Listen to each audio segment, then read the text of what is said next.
हावड़ा जिला के बागड़ा बेनुबन इलाके में एक महिला सोनामणि बेगम अपने पति के इंसाफ के लिए दर दर की ठोकरें खा रही है। उनके पति मोहम्मद सुल्तान उर्फ चांद ने जहर खाकर आत्महत्या कर ली थी। सोनामणि बेगम का आरोप है कि रानू बेगम, जो गांव की प्रधान टुकटुकी बेगम की बहन है, उनके साथ उनके पति के संबंध थे और रानू बेगम ने उनके पति को अपने जाल में फंसाया और पैसे मांगे। इसके बाद मेंटली टॉर्चर झेलने के बाद आखिरकार उनके पति ने आत्महत्या कर ली। नेशनल ह्यूमन राइट अवेयरनेस के प्रेसिडेंट फैजल खान ने सोनामणि बेगम का साथ दिया है और इंसाफ के लिए लड़ रहे हैं। उन्होंने कहा कि हमारी लड़ाई इंसाफ की लड़ाई है और हम दुनिया के किसी भी कोने में काम करने के लिए तत्पर रहते हैं।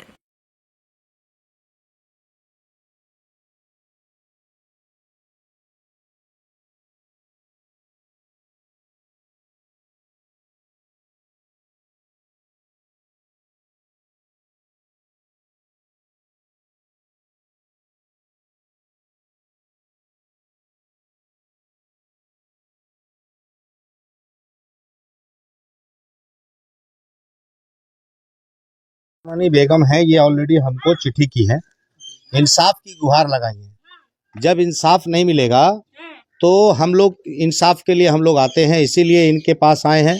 और हम खुद प्रधान के पास गए और प्रधान से बात भी हुई मेरी फ़ोन पे, मगर उन्होंने कहा 1 घंटा के बाद आ रहे हैं, 1.5 घंटा के बाद आ रहे हैं, 2 घंटा हो गया, कोई इन्फॉर्मेशन नहीं, कोई जवाब नहीं है।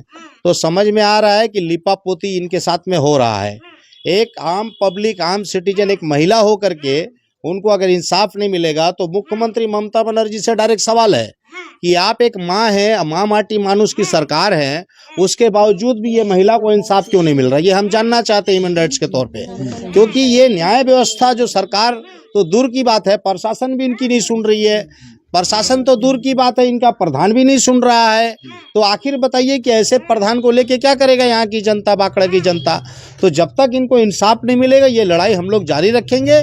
क्योंकि इनका इतना बड़ा मामला है। देखिए इनके साथ में, इनका ऑलरेडी अवेयर, इनके साथ में ये संपर्क था, लेन देन है, पूरा कागज है, मगर उसके बाद भी 108 का धारा लगा है। ये देखिए 108 का धारा लगा है, उसके बाद भी प्रशासन खामोश है। तो कौन सी न्याय व्यवस्था की बात हो रही है बंगाल में।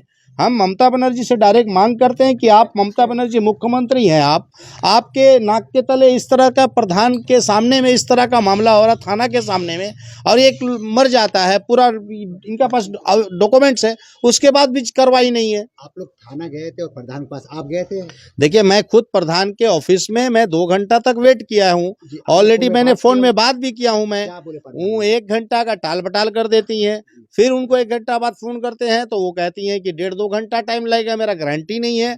तो प्रधान को खुद, हम जैसे प्रतिनिधि के साथ में, जो हम खुद चल करके आए हैं कोलकाता से, उनको हमारे लिए वक्त नहीं है, तो आम जनता के लिए उनके पास क्या वक्त होगा। कौन सा पड़ता है? ये थाना डोमजूर थाना पड़ता है, फाड़ी है, फाड़ी भी है। अभी फाड़ी थाना से भी मेरे ऑफिसर लोगों से बात हुआ, इन्फॉर्मेशन दिया, तो ऑफिसर लोगों तो उन प्रधान का कॉल आ जाता है कि भैया वो प्रधान के ऑफिस में कुछ लोग जमा हुए हैं, तो प्रशासन 2 गाड़ी भर के आ जाता है। मगर एक विक्टिम्स के लिए ये 8 बार थाना गई है, मगर उनके लिए कोई गुहार नहीं सुना जा रहा है। मगर एक प्रधान का कॉल चला जाता है कि मेरे ऑफिस में कुछ लोग आ गए हैं, तो आप जल्दी से, तो 2 गाड़ी हाय हाय करके फोर्स के साथ, पैरामिलिट्री के साथ में फोर्स में आ जाते हैं, आप पूरा लाठी लेकर के, डंडा लेकर के हाजिर हो जाते हैं। तो आप जब एक प्रधान के ऑफिस में अगर लोग जाते हैं सवाल पूछने के लिए, हम जैसे प्रतिनिधि जाते हैं, तो 2 गाड़ी भर के फोर्स आ जाता है। तो आप बताइए कि ये महिला के लिए क्यों आपका पास टाइम नहीं है, क्यों जवाबदेही नहीं है। अरेस्ट का मांग कर रही है? ये अरेस्ट का मांग कर रही है, पेपर दे चुकी है, सारे डिपार्टमेंट को पेपर ऑलरेडी, देखिए इतना सारा डिपार्टमेंट में देने के बावजूद भी उसके बाद इंक्वायरी आज तक नहीं हुआ। हम तो वही जानना चाहते हैं कि ये जो इंक्वायरी नहीं हो रहा है, इसके पीछे राज क्या है। कहीं ना कहीं प्रधान का प्रेशर है, पॉलिटिकल प्रेशर है, क्या प्रेशर है। ये जो धारा लगा हुआ है, ये धारा के साथ में क्यों इंसाफ नहीं हो रहा है, प्रशासन खामोश क्यों है। क्या हमें लास्ट में जब सरकार या प्रशासन नहीं अगर एक्शन लेगी तो हम लोग हाई कोर्ट रीट करने पे मजबूर हो जाएंगे, प्रदर्शन करने पर मजबूर हो जाएंगे। हमें वगैरह से बात हुआ है आपका? हाँ। लॉयर कहाँ है? मेरा लॉयर तो अभी नहीं, हमारा लॉयर तो काम हो गया जो था। अब हमको तो उधर चुचुड़ा कोर्ट में ना, उधर पंडुआ से चुचुड़ा कोर्ट, वहाँ जाने पड़ेगा। वहाँ का लॉयर हमको पकड़ने होगा। हम धर लिए लॉयर वहाँ का। थाना में सुनवाई नहीं हुई। ये हमरा डोमजूर थाना में हमरा कोई सुनवाई नहीं हो रहा। अच्छा, अभी आपने जो बड़े आप बताइए, जो अभी जो देखिए उनको तो कहीं ना कहीं डर लगता है कि भैया इस तरह का एक्टिविटी नहीं होना चाहिए, इंसाफ के लिए लड़ाई के लिए नहीं आना चाहिए। तो हम जैसे लोग जब आ जाते हैं तो कहीं ना कहीं पॉलिटिकल डर घबरा जाते हैं कि भैया इंसाफ के लिए एक आम जनता, एक आम महिला, एक अबला नारी जब सामने आ रही है, जो एक बेवा है, उसको अगर इंसाफ प्रशासन नहीं दे पाएगी तो किसका प्रोटेक्शन दीजिएगा आप उनको प्रोटेक्शन देने के बजाय आप प्रोटेक्शन आप ऑफिस को दे रहे हैं, तो इनको प्रोटेक्शन कौन देगा, इनका सेफ कौन सुनेगा। तो कहीं ना कहीं न्याय व्यवस्था पर सवाल खड़ा हो रहा है। न्याय व्यवस्था अगर इसको नहीं देखेगा तो आने वाला वक्त में आपका मीडिया के माध्यम से साफ कहना चाहते हैं कि प्रशासन अगर इनका नहीं सुनेगा तो आने वाला वक्त जरूरत पड़ेगा तो थाना घेराव करने का भी हम लोग काम करेंगे, पूरे जनता को लेकर के ये अलर्ट कर देना चाहते हैं। और जितना जल्दी इनसे मिलने का कोशिश करें, प्रधान जो यहाँ के हैं जो नहीं सुन रही हैं, मैं खुद कॉल किया, उनके पास वक्त नहीं है, तो जितना जल्दी वक्त निकाल करके आप हमसे रब्ता कीजिए, विक्टिम से रब्ता कीजिए, कम से कम न्याय तो कीजिए, इस पर तो विचार कीजिए, आप एक रिपोर्ट तो दीजिए। मगर कहीं ना कहीं नदारत है, कुछ दिखाई नहीं दे रहा है। तो आने वाला वक्त में इसका परिणाम मुख्यमंत्री ममता बनर्जी को देखना चाहिए कि ऐसे लोगों का, यहाँ के एमएलए, यहाँ के एमपी, जो भी यहाँ के काउंसिलर हैं, उनको देखना चाहिए कि इनका ऊपर में जो अत्याचार हुआ उसको साथ देना चाहिए, ना कि इनका साथ देने के बजाय इनका खिलाफ प्रशासन को भेज दिया जाता है, डराया जाता है, धमकाया जाता है, चमकाया जाता है। तो कोई डर नहीं। प्रशासन की तरफ से किसी तरह का दबाव आपके ऊपर में हाँ, हमको बोलाई था दो बार। से क्या हो मेरा पापा को बोली से जो अपना बेटी को बुलाओ, उनसे बातचीत करेंगे। हाँ, फिर मेरा मामा को भी बोली से अभी डर रहे उन लोग को जान का तो डर लग रहा, जो उन लोग तो पावर में है। अगर हम अकेला तो महिला है, मेरा तो पापा ही खाली है और तो कोई नहीं है, इसीलिए हम डर रहे बस। जी क्या बोलेंगे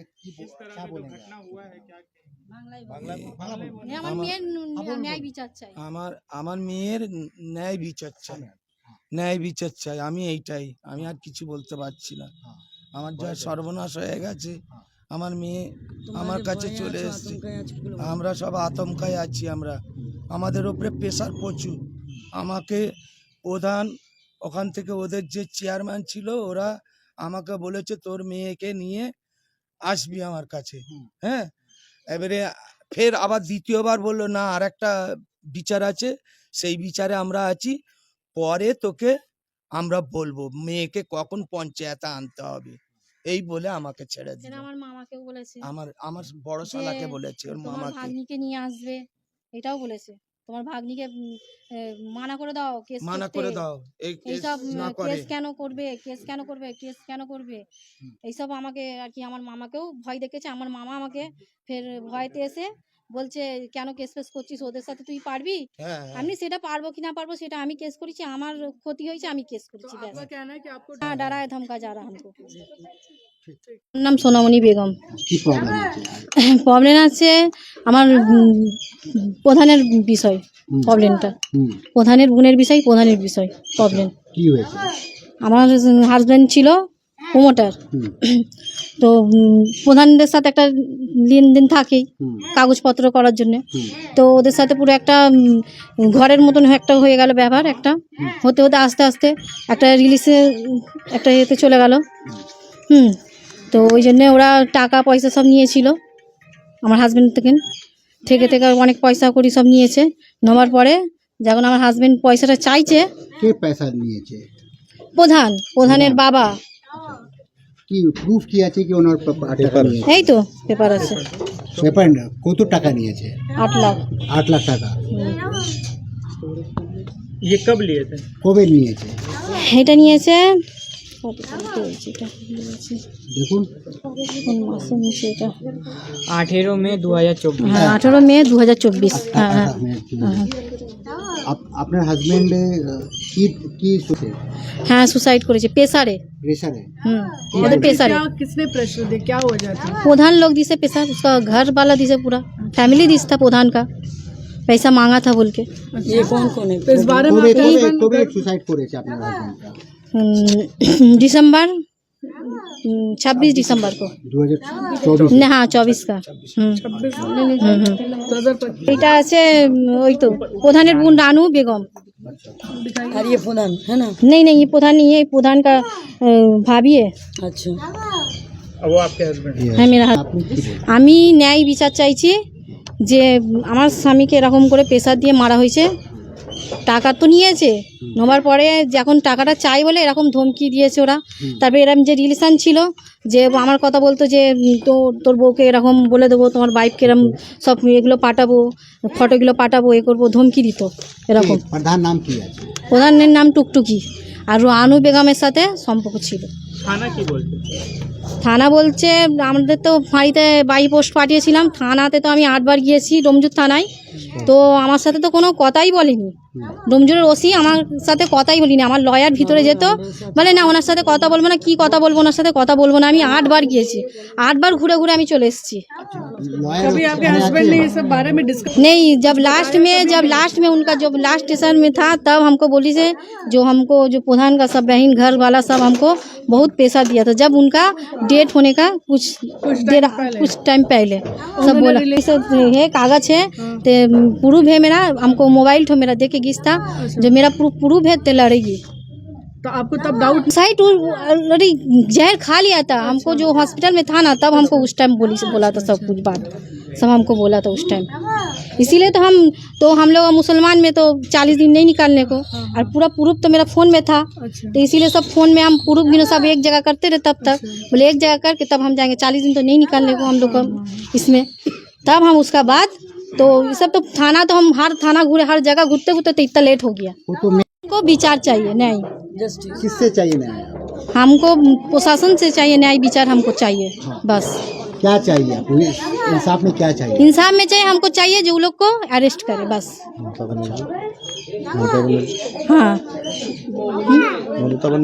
अपील किए हम हुआ भी, आप बताएं ना कैसे करके।